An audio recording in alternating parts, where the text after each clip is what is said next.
네, 안녕하세요. 웰메이드 컴퓨터입니다. 자, 오늘은 저희가 이 AMD 최신 CPU죠. 라파엘 AMD의 라이젠 9 790X CPU와 보이시는 것처럼 엔비디아의 지포스 RTX 4090 이거 역시 가장 최신 제품이죠. 네, 이렇게 두 개 장착한 딥러닝 워크스테이션 컨텐츠를 한번 준비해 봤습니다. 자, 오늘 여기 들어가 있는 이 그래픽 카드가 P&I의 지포스 RTX 4090으로 들어가 있는데 이 제품을 저희가 테스트하고 또 이런 식으로 영상을 촬영할 수 있게 도와주신 제이시험 관계자분들께 진심으로 감사의 말씀 전하고요. 일단 오늘 여기 세팅되어 있는 이 시스템 어떤 스펙으로 어떻게 구성이 되어 있는지 확인해 보도록 하겠습니다. 자, 먼저 CPU는 AMD의 가장 최신 프로세서 5세대 프로세서죠. AMD의 라이젠 9 7950X 라파엘 제품으로 구성을 했습니다. 790X 같은 경우에는 16코어 32스레드로 작동을 하고 베이스 클럭이 무려 4.5GHz입니다. 그러다 보니까 이 코어를 필요로 하는 다양한 작업에서는 물론이거니와 단일 코어를 사용하는 뭐 연산 작업을 해야 된다 이런 것들에서도 4.5GHz라는 베이스 클럭을 가지고 있기 때문에 굉장히 뛰어난 퍼포먼스를 내줄 수 있는 거는 뭐 두말할 것도 없고요. 그러다 보니까 사실은 790X는 뭐 게이밍용으로 쓰셔도 좋지만 실제로 이 790X의 가장 많은 니즈를 요구하는 것들을 보면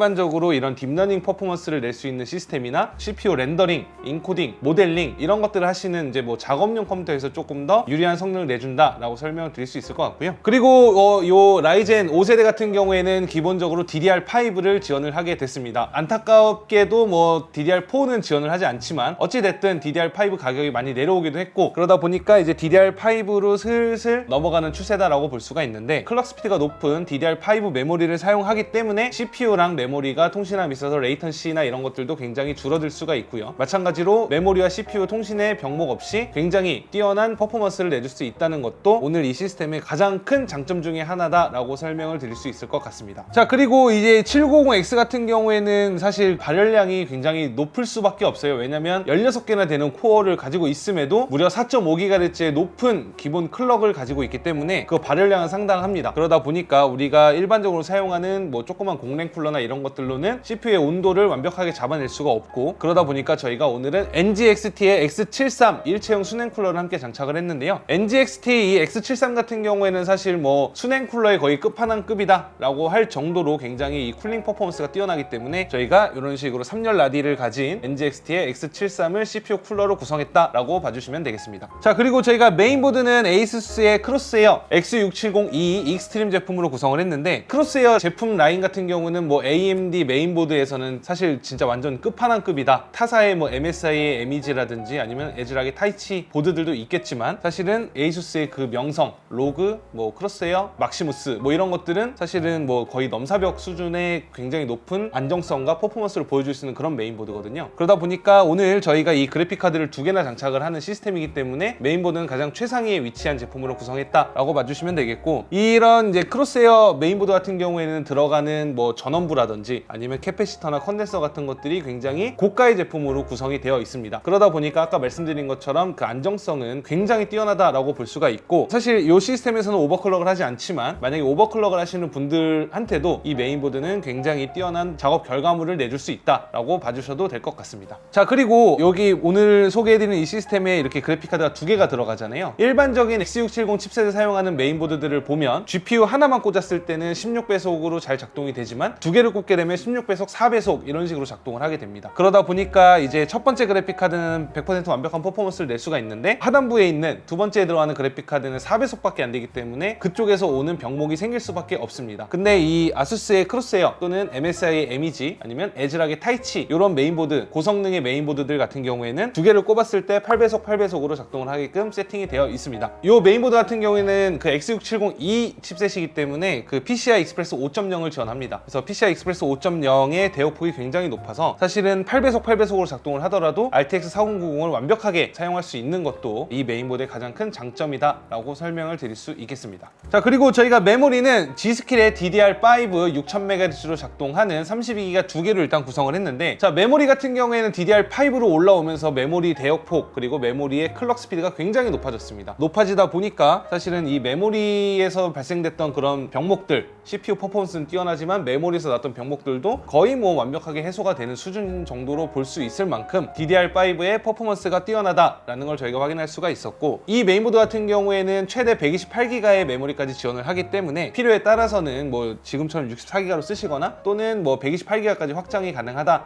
정도로 봐주시면 되겠습니다. 자, 그리고 이 그래픽카드는 PNI의 XLR8 지포스 RTX 4090 제품으로 구성을 했습니다. RTX 4090 같은 경우에는 GDDR6X 타입의 메모리를 사용을 하고 24기가의 높은 그래픽카드 메모리를 가지고 있습니다. 물론 요것만 들으면 사실 3090하고는 뭐 거의 차이가 없는 거 아니냐라고 생각을 하실 수 있는데, 일단은 아키텍처 구조 개선이 확실하게 돼서 쿠다 퍼포먼스 그리고 딥러닝 학습을 할 때의 퍼포먼스가 굉장히 3090에 대비해서 높아진 것을 저희가 확인할 수가 있었는데요. 아무래도 이제 메모리 용량은 기존과 동일하기 때문에 뭐 배치 사이즈를 많이 높인다든지 이런 것들에 대한 이슈는 조금 있을 수 있겠지만, 기본적으로 RTX 3090이 가지고 있던 학습 퍼포먼스 대비 RTX 4090이 약 거의 한 30% 이상 성능이 향상된 걸 확인한다고 하면, 제가 봤을 때는 이제는 뭐 이런 식으로 워크스테이션급으로 내가 딥러닝 컴퓨터를 구매해보겠다, 딥러닝 워크스테이션 한번 만들어보겠다 하시는 분들한테는 아주 좋은 선택이 되지 않을까 싶습니다. 자, 그리고 저희가 이 케이스는 프랙탈 디자인의 디파인 XL 빅타워 케이스로 저희가 구성을 했고요. 파워 서플라이는 슈퍼플라워의 2000W 80 플러스 플래티넘 제품으로 구성을 했습니다. 아무래도 RTX 4090 2개 그리고 790X 이 전기 먹는 하마들이 들어가 있기 때문에 파워 서플라이는 안정적인 구동을 위해서 저희가 2000W급으로 구성을 했고요. 자, 이 케이스 같은 경우에는 뭐 사실 마감도 굉장히 뛰어나고 그리고 굉장히 두껍습니다. 발로 차도 제 발이 부러질 것 같아요. 그 정도로 케이스도 굉장히 짱짱하고 안정적이기 때문에 저희가 프랙탈 디자인의 디파인 XL 제품으로 케이스를 구성했다라고 봐주시면 되겠습니다.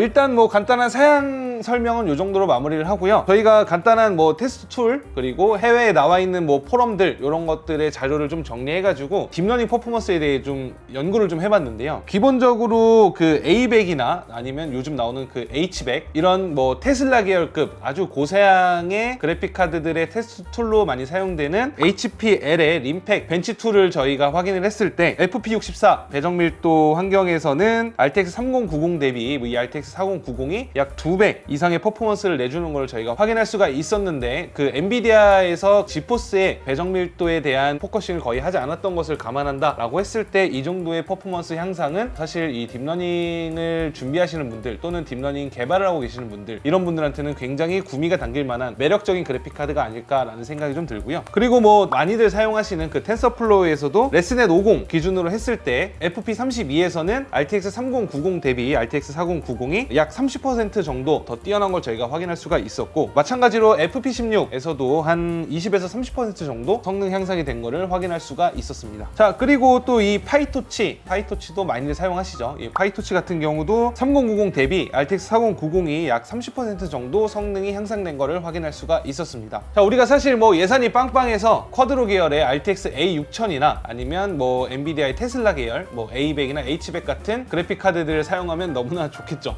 네, 하지만 A6000 같은 경우에는 거의 700만 원대에 가까이 가고, A100이나 H100 같은 경우에는 뭐 1000만 원대에서 뭐 H100 같은 경우에는 거의 한 4천만 원, 4천만 원 가까이 나오는 그런 그래픽 카드이기 때문에 사실 그런 것들로 내가 간단하게 뭐 딥러닝 연구를 해보겠다 하시기에는 조금 부담이 되는 건 사실입니다. 그러다 보니까 이런 지포스 라인업, 좀 저렴하게 구매할 수 있는 이런 지포스 라인업으로 구성을 하시는 거는 사실은 이제 뭐 내가 우리 메인에 실제 엄청나게 빅데이터를 베이스로 한 뭔가 학습을 돌린다 이런 게 아닌 그런 것들을 올리기 전에 코드 테스트라든지 아니면 뭐 퍼포먼스 테스트 이런 것들을 좀 하시기에 굉장히 안성맞춤인 오늘의 시스템이 아닐까 싶습니다. 자, 그리고 이제 요 구조적인 부분에서 좀 설명을 드려야 될 게 있는데, 지금 보시는 것처럼 그래픽 카드 두 개가 이렇게 공랭식으로 장착이 되어 있으면 아무래도 이 그래픽 카드 간의 간격이 굉장히 좁고, 이러다 보니까 이 그래픽 카드에 풀로드가 걸렸을 때 무거운 학습을 돌리시거나 이런 걸 했을 때는 사실 발열에 대한 이슈가 아예 없을 수는 없습니다. 그러면 그 발열을 어떻게 해소를 하느냐, 여러 가지 방법이 있겠지만 가장 좋은 방법은 뭐 전면에 고RPM 팬을 장착을 한다든지 아니면 뭐 뚜껑을 열고 여기에다가 뭐 에어컨 항온 항습을 한다든지 뭐 이런 방법도 있겠지만, 사실은 뭐 정상적인 방법이라고 보기에는 조금 어렵겠죠. 그래서 그런 부분을 어떻게 타협을 보느냐, 바로 커스텀 순행이라고 하는 대안책이 있습니다. 저희 웰메이드 컴퓨터에 관심이 있으셨던 분들이라면 저희가 지금까지 올렸던 영상들 중에 커스텀 순행으로 작업된 시스템들을 아마 많이 보셨을 텐데요. RTX 4090 역시 마찬가지로 최대 그래픽카드 4개까지 커스텀 순행 작업이 가능합니다. 가능합니다. 그러다 보니까 내가 만약에 이 알텍 4090을 발열 없이 쾌적하게 잘 쓰고 싶어, 스로틀링 없이 잘 쓰고 싶어 하시는 분들은 그런 커스텀 순행 작업 같은 것들도 한번 고민을 해보셨으면 좋겠고, 그리고 커스텀 순행 같은 경우는 저희 웰메이드 컴퓨터 아주 잘합니다. 괜히 웰메이드겠습니까? 네. 그러다 보니까 뭐 나는 지금 4090을 여러 개를 한번 써보고 싶다. 근데 이거 봐요, 너무 두껍잖아요. 두꺼워서 이걸 쓸 수가 없는데 이걸 어떻게 쓰죠? 이런 의문점이 있으셨던 분들이라면 저희 웰메이드 컴퓨터로 문의 주십시오. 저희가 완벽한 알텍 4090을 아주 완벽하게 쓸 수 있는 방법에 대해서